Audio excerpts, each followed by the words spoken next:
खुलुमबाय स्टुडिअ केबिआव साफ्रोमबो नायगिरि नोंथांमोनखौ रंजालि बैसागोनि गाहाम हामलायथि हरनानै आंनि सिबिनाय अननाय आरो नोंथांमोननिसिम रंजालि बैसागोनि हामलायथि बावहरबाय।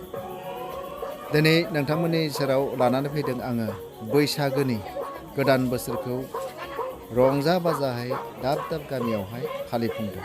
बिनिनो बर' समाजाव सोलिबोनाय मोनसे नेमखान्थि, जाय नेमखान्थिया जोंनि गोथार आखु दानायाव आरो माहि आखु दानायाव बे मदद होगोन।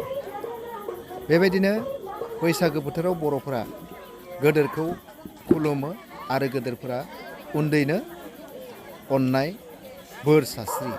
बेबायदिनो दिनै नुनो मोननाय जादों मोनफ्रोमबो बा गंफ्रोमबो गामियावहाय बर'फोरा उन्दैफोरनो बोर सारस्रिदों आरो गोदोरफोरखौ उन्दैफोरा खुलुमदों। बे नुथायखौ जों नुनो मोनदों दिनै नैबे समाव। अब्ला नायलांबाय था स्टुडिअ केबि इउटुब चेनेल। नोंथांमोना चेनेलखौ नायनानै मोजां मोनदोंब्ला साबस्क्राइब खालाम, लाइक खालाम, कमेन्ट खालाम आरो बेल आइकनखौ थुना हो, जाहाथे आं होनाय भिडिअआ नोंथांनियाव सिगांग्रो थांनानै नुहैयो।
Gaban